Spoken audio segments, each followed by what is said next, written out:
ධර්ම සංගායනා කියන ප්‍රශ්නයම නෑ කියවුරුද්ද. එතකොට ඔයාලට තේරෙනවද? එතන පොඩි අවධානයක් තියෙනවා අනුමාන විතරක් බලාගෙන කියුවා. ඒ කියන්නේ පාඩම. ඒ පාඩම කියවන්න. ඔයාලට මෙහෙම කියවන්න. ඊට පස්සේ විනාඩි 10ක් කරලා මේ පාඩම වල දාලා ප්‍රශ්න කිහිපයක් කරන්න. රෑ 12ට කලින් වත් නිදා ගන්න. දැන් පළවෙනි දවසේ නිසා පැය 6ක් වෙන නිදාක් අත්‍යවශ්‍යයි. අද මම මේ වීඩියෝ ගෙනලා තියෙන්නේ සාමාන්‍ය පෙළ විභාගයේ ආරම්භ වෙන බුද්ධ ධර්මයේ කියන විෂය ආරම්භ වෙන තව පැය කිහිපයක් තියෙන්නේ. මේ කාලය තුල මේ පැය කිහිපය තුල අපි වැඩ කරන්න ඕනේ කොහොමද? මේ සම්බන්ධව කතා කරන්න තමයි මේ වීඩියෝ ගෙනලා තියෙන්නේ. මොකක්ද අපි කරන්න ඕනේ? අපි සාමාන්‍ය වැඩ කරලා අද කීයද නිදිය ගන්න මේ සම්බන්ධව කතා කරන්න බලාපොරොත්තු වෙනවා. ඔයා මුලින්ම කරන්න ඕනේ වීඩියෝ එක ස්කිප් يعني වීඩියෝ එක ස්පීඩ් කරලා බලන්න.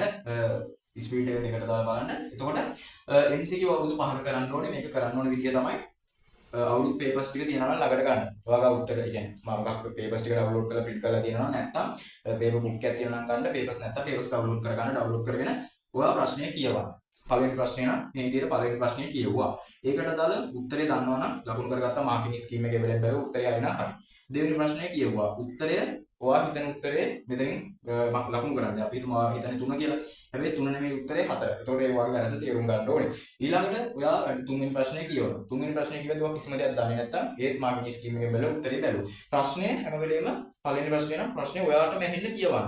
ඒ ප්‍රශ්නේ ඔයාටම ඇහෙන්න කියවද්දි ඔයාගේ ඔළුවට ඒක දෙපාරක් යනවා. මොකද ඔයා ඇහෙන්න ඔයා එකපාරක් කටින් කියන එක ඔයාගේ නැවතත් ඔයාගේ ඔළුවට ඔයාට ඇහෙනවනේ. ඒතකොට මතක ඉන්න සම්භාවිතාව වැඩි. ඒ විදිහට කරාම ඔයා ප්‍රශ්න 200ක් 40 ගානක කරාම ප්‍රශ්න 200ක් ඔයා මේ විදිහට කරලා දෙන්න. ඉතින් උත්තරවල ලොකු දැනුමක් වෙනවා. ඊට පස්සේ ඔයා සෙකන්ඩ් පාර්ට් එකේ ස්ට්‍රක්චර් එක දන්නවනේ. ස්ට්‍රක්චර් කියන්නේ සාමාන්‍ය ඔයගොල්ලෝ ගත්තාම කෙටි සරහන ලියන්න වෙනවා. ධර්ම සංගායනාවේ ප්‍රශ්නයක් වෙනවා. ඊට පස්සේ හරි විදිහට කෙටි ප්‍රශ්න 10ක් එනවා. දැන් ගිය අවුරුද්දේ නම් ධර්ම සංගායනා ප්‍රශ්නේ තිබ්බේ නැහැ. ඒකත් මතක තියාගන්න. මේ අවුරුද්ද වල දුන්නේ කියලා හිතන හැබැයි ඒක 100% අපිට කියන්න බෑ. ගිය හැම අවුරුද්දම ධර්ම සංගායනා ප්‍රශ්නේ ගිය අවුරුද්දේ තිබ්බේ නැහැ. ගොඩක් දුර ඔයගොල්ලෝ ධම්මපදයේ ආශ්‍රිත ගාතාවක් එනවා. ගාතාවක් දීලා ඒකේ ප්‍රශ්න ඒ කියන්නේ ගාතාව සම්පූර්ණ කරලා ඒකේ ප්‍රශ්න කිහිපයක් අහනවා. ඒ විදිහට අහනවා ස්ට්‍රක්චර් එක දාන්න අවුරුදු 5ක් ආපස්සට බලුවම තේරෙනවා. එතකොට ඒ විදිහට අවුරුදු 5ක් ආපස්සට සෙකන්ඩ් පාර්ට් එකේ ප්‍රශ්න කරන්න. ප්‍රශ්නේ කියවන උත්තරේ දන්නේ නැත්නම් මාකින් ස්කීම් එකෙන් බැලුවා උත්තරේකම ලියාගත්තා. පේපර්ස් නැති කට්ටිය අර විදිහට ඩවුන්ලෝඩ් කරලා පොර කැලේ කරියව ලියා ගන්න. ඊට පස්සේ ෂෝට් නෝට් එකක් අනිවාර්යෙන් බලන්න ඕනේ. මම ඔයගොල්ලන්ට ෂෝට් නෝට් එකක් දෙන්නම්. මේක ඉක්මනින් කරගන්න වැඩක්. ඒ තමයි මේ ෂෝට් නෝට් එක ඔයගොල්ලන්ට ගන්න පුළුවන් ඩිස්ක්‍රිප්ෂන් එකේ සහ කමෙන්ට් සෙක්ෂන් එකේ Google ෆෝම් එකක් දාලා තියෙන. ඒක ෆිල් කරාට පස්සේ ඔයගොල්ලන්ට ඒක ගන්න පුළුවන්. ඒක අරගත්තට පස්සේ ඒකේ වැදගත්ම පාඩම් ටික ඉක්මනට ඒ කියන්නේ ෂෝට් නෝට් එකක් විදිහට තියෙනවා. ලස්සනට හදපු ෂෝට් නෝට් එකේ අයිතිය හොඳට මතක තියාගන්න. මගේ එකක් නෙමෙයි group වල share වෙන එකක්. ඒක හදපු එක්කෙනාට තමයි ඒක සම්පූර්ණ ක්‍රෙඩිට් එක දෙන්න ඕනේ. ඒක group වල share වෙන එකක්. කිසි ආවෙන PDF එකෙන් ඕන ලොකු දෙයක් කරගන්න පුළුවන්. එතකොට මේ PDF එක අර විදිහට අරගන්න. ඊට පස්සේ අනුමාන. හොඳට මතක තියාගන්න අනුමානයක් කියන්නේ ඉන්නත් පුළුවන් නොවෙන්නත් පුළුවන්. අනුමාන මම මේ විදිහ කිහිපයක් ලබා දීලා දෙනවා මගේ මේ channel එකකින් මේ. ඔයගොල්ලන්ට මේ වීඩියෝ එක දාලා තියන්න comment section එකේ හරි description එකේ හරි. ඔයගොල්ලන්ට කියලා බලන්න ඕනේ. නැත්තම් මේ channel එකේ logo එක click කරාම ඔයගොල්ලන්ට අනිත් channel එක බලා ගන්න පුළුවන් විදිහට හදලා තියන්නම්. ඒ විදිහට හරියන්න. නැත්තම් YouTube එකට ගිහිල්ලා හිමන්සන් academy කියලා search කරලා මේ channel එකේ මේ විදිහ අනුමාන වීඩියෝස් දාලා දෙන්න. ඒක බලන්න. එතකොට අනුමාන කියන්නේ එන්නත් පුළුවන් නොවෙන්නත් පුළුවන්. හැබැයි මේ පාරෙන් වැඩි සම්භාවිතාවක් තියෙන ඒවා දාලා දෙන්න. දැන් අපි ගත්තොත් අනුමාන ගැන පොඩි කතාවක් කියන්නේ. දැන් ධර්ම සංගායනා ප්‍රශ්න ගමුකෝ.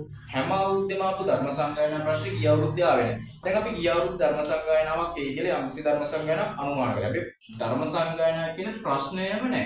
ධර්ම සංගායනා කියන ප්‍රශ්නයම නැහැ ගිය අවුරුද්දේ. එතකොට ඔයාලට තේරෙනවද? එතන පොඩි අවධානයක් තියෙනවා අනුමාන විතරක් බලාගෙන ගියොත්. ඒ ප්‍රශ්නේ එන්නත් පුළුවන් නොවෙන්නත් පුළුවන්. අනුමාන කියන දේ සම්බන්ධව වැඩි අවධානයක් තියලා බලාගන්න හැබැයි අනිත් ඒවා අතාරින්න එපා. අනුමාන සම්බන්ධ පොඩි අයිඩියාවක් තියාගන්න. ඔයා මේ විදිහ කරන්න ඕනේ පොඩි දෙයක් තියෙනවා. 10 සහ 11 වසරේ අච්චුපොත් දෙකේ පාඩම් 10 වසරේ 23යි 11 වසරේ 23යි මම විදිහට පාඩම් 46ක් තියෙනවා. මේ පාඩම් 46ම කියවන්න.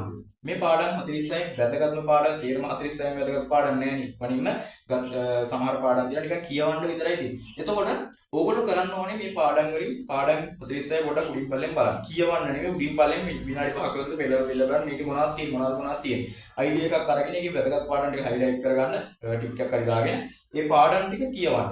එක පාඩමකට සාමාන්‍ය විනාඩි 20ක් ගන්න. විනාඩි 20ක් 25ක් අරගෙන කියවන්න. ඊට පස්සේ විනාඩි 10ක් විතර අරගෙන ඒ පාඩමට අදාළ ප්‍රශ්න කිහිපයක් කරන්න. අපි හිතමුකෝ සිගෝලාවාද සූත්‍රය සම්බන්ධව පාඩමක් තියෙන ඒක විනාඩි 20ක් 25ක් කරගෙන ඔයාලට ඊට වඩා කාලය අඩු කරගන්න පුළුවන් නම් හොඳයි. ඒ ප්‍රශ්නේ කියවන්න. ඒ කියන්නේ පාඩම. ඒ පාඩම කියවන්න. ඔයාලට මෙහෙම කියවන්න. ඊට පස්සේ විනාඩි 10ක් කරලා මේ පාඩමට දාලා ප්‍රශ්න කිහිපයක් කරන්න. ඒ විදිහට වැදගත්ම පාඩම් ටික කවර් කරගන්න. මේ ටික තමයි ප්‍රධාන වශයෙන් කරන්න තියෙන්නේ. පුළුවන් තරම් තාම කියන්නේ මේ අච්චුපොත් දෙක කියවන්න. පේපර් කරා ඕනේ තමයි අච්චුපොත් දෙක කියවලා යන්න. ඒකෙනුත් ලොකු දෙයක් කරගන්න. විභාගෙට ගියාට පස්සේ අහන ප්‍රශ්නය ඔයාගේ යම්කිසි ප්‍රශ්නයක් කියවම මේකට දාලා උත්තරේ යම්කිසි අයිඩියා එකක් තියෙනවා ඒක ලියන්න.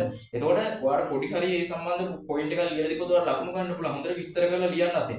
මේ නිසා තාම මේක යම්කිසි වෙනසක් කරගන්න පුළුවන්. අනිවාර්යෙන් අවුරුදු 5ක MCQ කරන්න සහ අර මේක තමයි වැදගත්. පාඩම කියවනවා විනාඩි 20ක් විතර නම් ඒකට දාලා ප්‍රශ්න කිහිපයක් කරන්න. පාඩම එකපාරක් ඔයගොල්ලෝ කියවද්දී ඕනේ පාඩම නැවත කියවද්දී ඔයගොල්ලන්ට ඇහෙනවා. ඒකට එතනින් මතක වෙනවා සහ ඒ පේපර් එක ඔයගොල්ලෝ කරනවානේ.